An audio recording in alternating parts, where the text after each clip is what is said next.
உங்கள் அனைவருக்கும் இயேசு கிறிஸ்துவின் இனிய நாமத்தில் வாழ்த்துக்கள். இந்த நாளை தந்த எல்லாம் வல்ல பரலோக பிதாவுக்கு நன்றி செலுத்துவோம். இன்று புரட்டாதி மாதம் 28ஆம் தேதி. இந்த நாள் இனிய நாளாக அமைவதாக.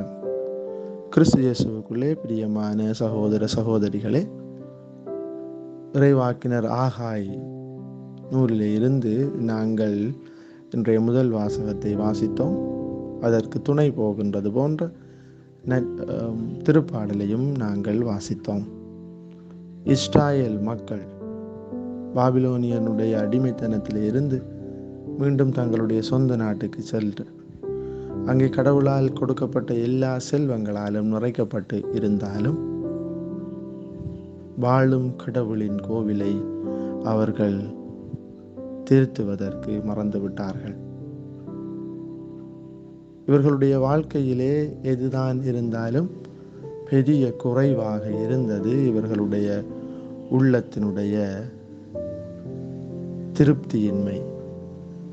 அதனால்தான் ஆகாய் இறைவாக்கினர் சொல்லுகிறார், நீங்கள் உண்கிறீர்கள் நிறைவடையவில்லை, குடிக்கிறீர்கள் நிறைவடையவில்லை, உங்களுடைய மனதிலே மிகப்பெரிய இடைவெளி இருக்கிறது.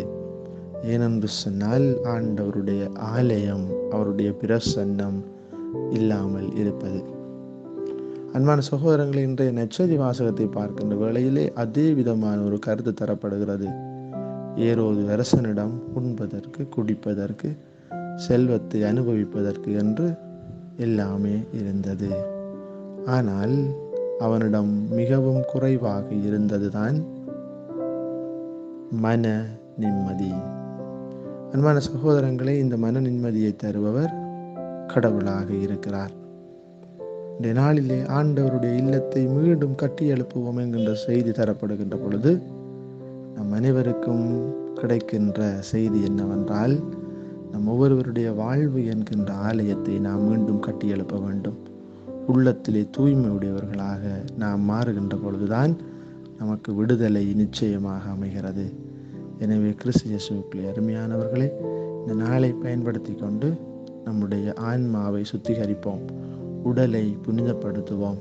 இதன் வழியாக திருப்தியுள்ள வாழ்வுக்குள்ளே நாம் ஒவ்வொருவரும் கடந்து செல்வோம். நாம் இந்த உலக செல்வங்களிலும் உலக ஆடம்பரங்களிலும் அல்ல, மாறாக கடவுளை நோக்கிய நம்முடைய பாதையிலே, நம்முடைய முயற்சியிலே நாங்கள் முன்னேறி செல்லவும், கடவுளை கண்டுகொள்ளவும் இந்த நாள் நமக்கு துணை தருவதாக. ஆமேன்.